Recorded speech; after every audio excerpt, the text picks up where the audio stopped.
ಜಗ್ಗಾ ಮತ್ತೆ A4 ಕಿರಣ್ ವಶಕ್ಕೆ ಪಡೆಯೋದಕ್ಕೆ ಸಿದ್ಧತೆಯನ್ನ ನಡೆಸಿದ್ದಾರೆ ಸಿಐಡಿ ಅಧಿಕಾರಿಗಳು. ಬಾಡಿ ವಾರೆಂಟ್ ಮೇಲೆ ವಶಕ್ಕೆ ಪಡೆಯೋದಕ್ಕೆ ಸಿಐಡಿ ಸಿದ್ಧತೆಯನ್ನ ನಡೆಸಿದೆ. ಬೆಕ್ಲು ಕೊಲೆಯಲ್ಲಿ ನೇರ ಪಾತ್ರವನ್ನ ವಹಿಸಿದ್ದ ಆರೋಪಿ ಕಿರಣ್, ಈ A4 ಆರೋಪಿ ಕಿರಣ್ ಏನಿದ್ದಾನೆ ಆತನ ವಿಚಾರಣೆ ನಡೆಸಿದಾಗ ಹಲವು ವಿಚಾರಗಳು ಹೊರಬರಬಹುದು ಅಂತ ಹೇಳಿ ಸಿಐಡಿ ಅಧಿಕಾರಿಗಳು ಈಗ ಲೆಕ್ಕಾಚಾರ ಹಾಕಿದ್ದಾರೆ. ಮಾಲೂರಿನ ಟೇಕಲ್ನಿಂದ ಸುಪಾರಿ ಗ್ಯಾಂಗ್ ಅನ್ನ ಕರೆಸಿದ್ದೇ ಈ ಕಿರಣ್.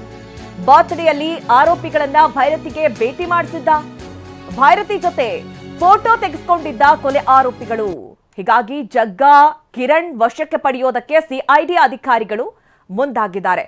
ಈ ಬಗ್ಗೆ ಡೀಟೇಲ್ಸ್ ಅನ್ನ ನೀಡ್ತಾ ಇದ್ರು ನಮ್ಮ ಪ್ರತಿನಿಧಿ ಶಿವಪ್ರಸಾದ್. ಈಗಾಗಲೇ ಗೊತ್ತಾಗ್ತಾ ಇರೋ ವಿಚಾರ ಅಂತ ಅಂದ್ರೆ ಒಂದ್ ಕಡೆ ಭೈರತಿ ಬಸವರಾಜ್ ಅವರು ನಮಗೆ ಅವ್ರು ಯಾರು ಅಂತ ಗೊತ್ತೇ ಇಲ್ಲ ಅನ್ನುವಂತ ಮಾತನ್ನ ಹೇಳ್ತಾ ಇದ್ದಾರೆ. ಇನ್ನೊಂದು ಕಡೆ ಈ ಕಿರಣ್ ಪಾತ್ರ ಹೆಚ್ಚಿನದಾಗಿದೆ, ಆತನೇ ಆರೋಪಿಗಳನ್ನ ಭೇಟಿ ಮಾಡಿಸಿದ ಅನ್ನುವಂತಹ ವಿಚಾರಗಳು ಹೊರ ಬರ್ತಾ ಇದೆ. ಈ ಒಂದು ಪ್ರಕರಣದಲ್ಲಿ ಕಿರಣ್ ಪಾತ್ರ ಎಷ್ಟಿದೆ, ಆತನ ವಿಚಾರಣೆ ಒಂದು ಹಂತದಲ್ಲಿ ನಡೆದಿದ್ಯಾ ಅಥವಾ ಈಗ ವಶಕ್ಕೆ ಪಡಿಬೇಕಾ, ಏನ್ ಡೀಟೇಲ್ಸ್ ಸಿಗ್ತಾ ಇದೆ ಶಿವಪ್ರಸಾದ್? ಮಧುರಾಜ್, ಪ್ರಕರಣದಲ್ಲಿ ಪ್ರಮುಖವಾಗಿ A4 ಆರೋಪಿಯಾಗಿರ್ತಕ್ಕಂಥ ಕಿರಣ್ ಹಾಗೂ A1 ಜಗ್ಗಾ ಏನಿದ್ದಾನೆ, ಇವರಿಬ್ಬರನ್ನು ಕೂಡ ಬಾಡಿ ವಾರೆಂಟ್ ಮೇಲೆ ಪಡೆದುಕೊಳ್ಳೋದಕ್ಕೆ, ವಶಕ್ಕೆ ಪಡೆದುಕೊಳ್ಳೋದಕ್ಕೆ ಸಿಐಡಿ ಅಧಿಕಾರಿಗಳು ಸಿದ್ಧತೆಯನ್ನು ನಡೆಸತಕ್ಕಂಥದ್ದು. ಪ್ರಮುಖವಾಗಿ ಯಾಕಂದ್ರೆ ಭೈರತಿ ಬಸವರಾಜ್ ಜೊತೆಗೆ ಕಿರಣ್ ಫೋಟೋ ಏನಿದೆ, ಈ ಒಂದು ಫೋಟೋ ದಾಖಲೆಗಳು ಕೂಡ ಪೊಲೀಸರಿಗೆ ಲಭ್ಯ ಆಗಿರ್ತಕ್ಕಂಥದ್ದು. ಪ್ರಮುಖವಾಗಿ ಮಾಲೂರಿನ ಟೇಕಲ್ನಿಂದ ಸುಪಾರಿ ಕಿಲ್ಲರ್ಸ್ ಅನ್ನ ಕರೆದುಕೊಂಡು ಬಂದು ಆ ಬಳಿಕ ಮರ್ಡರ್ ಅನ್ನ ಮಾಡಿಸಿದ್ರು ಅಂತ ಹೇಳಿ ಷಡ್ಯಂತ್ರವನ್ನು ರೂಪಿಸಿದ್ರು ಅಂತ ಹೇಳಿ ಕಾನ್ಸ್ಪಿರಸಿ ಇರತಕ್ಕಂಥದ್ದು. ಇದಕ್ಕೆ ಸಂಬಂಧಪಟ್ಟಂತೆ ಈಗಾಗಲೇ ಒಂದಷ್ಟು ಸಾಕ್ಷ್ಯಾಧಾರಗಳನ್ನು ಕೂಡ ಕಲೆ ಹಾಕಿರ್ತಕ್ಕಂಥ ಸಿಐಡಿ ಅಧಿಕಾರಿಗಳು ಇಬ್ಬರನ್ನು ಕೂಡ ಬಾಡಿ ವಾರೆಂಟ್ ಮೇಲೆ ವಶಕ್ಕೆ ಪಡೆದುಕೊಂಡು ವಿಚಾರಣೆ ನಡೆಸುವಂತಹ ಸಾಧ್ಯತೆಗಳು ಕೂಡ ಇರತಕ್ಕಂಥದ್ದು. ಪ್ರಮುಖವಾಗಿ ಭೈರತಿ ಬಸವರಾಜ್ ಅವ್ರ ಜೊತೆ ನಿಂತ್ಕೊಂಡು ಫೋಟೋ ತೆಗೆಸಿಕೊಂಡಿದ್ದಂತಹ ಬರ್ತ್ಡೇ ವೇಳೆಯಲ್ಲಿ ಏನು ಕಿರಣ್ ಏನಿದ್ದಾನೆ, ಈತ ಟೇಕಲ್ನಿಂದ ಹುಡುಗರನ್ನ ಕರೆಸ್ಕೊಂಡಿದ್ದ ಅಂತ ಹೇಳಿ ಮಾಹಿತಿ ಲಭ್ಯ ಆಗಿದೆ.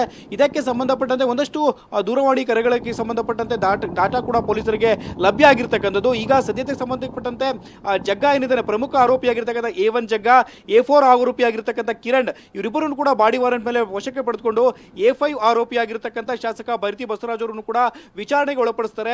ಈ ಹಿಂದೆ 2 ಬಾರಿ ಕೂಡ ಹೇಳಿಕೆ ನೀಡಿದಂಥ ಸಂದರ್ಭದಲ್ಲಿ ಭೈರತಿ ಬಸವರಾಜ್ ನೀಡಿದಂಥ ಹೇಳಿಕೆಗಳಿಗೂ ಆ ನಂತರ ಸಿಐಡಿ ಪೊಲೀಸರು ಎದುರು ನೀಡತಕ್ಕಂಥ ಹೇಳಿಕೆಗಳು ಸಾಕಷ್ಟು ಕುತೂಹಲವನ್ನು ಕೇಳಿಸಿರ್ತಕ್ಕಂಥದ್ದು. ಯಾಕಂದ್ರೆ ನಿರೀಕ್ಷಣಾ ಜಾಮೀನಿಗೂ ಕೂಡ ಸುಪ್ರೀಂ ಕೋರ್ಟ್ನಲ್ಲೂ ಕೂಡ ಸಾಕಷ್ಟು ಹಿನ್ನಡೆ ಆಗೋದಕ್ಕೆ CDR ದಾಖಲೆಗಳೇ ಪ್ರಮುಖವಾಗಿ ಪ್ರಾಸಿಕ್ಯೂಷನ್ ಪರ ಇರತಕ್ಕಂಥದ್ದು. ಇದಕ್ಕೆ ಸಂಬಂಧಪಟ್ಟಂತೆ ಭೈರತಿ ಬಸವರಾಜ್ ಹಾಗೂ ಜಗ್ಗನ ನಡುವೆ ಇರತಕ್ಕಂಥ ಸಂಭಾಷಣೆಗಳೇನಿದ್ದಾವೆ, ಇವರಿಬ್ಬರು ಕೂಡ ಪರಿಚಿತರು ಅನ್ನೋದನ್ನ ಸಾಬೀತುಪಡಿಸೋದಕ್ಕೆ ಸಾಕಷ್ಟು ಸಾಕ್ಷ್ಯಾಧಾರಗಳು ಕೂಡ ಪೊಲೀಸರು ಬಳಿ ಇರತಕ್ಕಂಥದ್ದು. ಆದಾಗ್ಯೂ ಕೂಡ ಅವರ ಪರ ವಕೀಲರು ಕೂಡ ಜಗ್ಗನೊಂದಿಗೆ ಯಾವುದೇ ರೀತಿಯ ಸಂಬಂಧ ಇಲ್ಲ ಅಂತ ಹೇಳಿ ವಾದವನ್ನ ಮಾಡಿದ್ರು. ಇದೇ ಎಲ್ಲೋ ಒಂದು ಕಡೆ ಭೈರತಿ ಬಸವರಾಜ್ ಅವರ ಹಿನ್ನಡೆಗೆ ಹಾಗೂ ಅವರು ನಿರೀಕ್ಷಣಾ ಜಾಮೀನು ವಜಾಗೋದಕ್ಕೂ ಕೂಡ ಕಾರಣಗೊಂಡಿತ್ತು.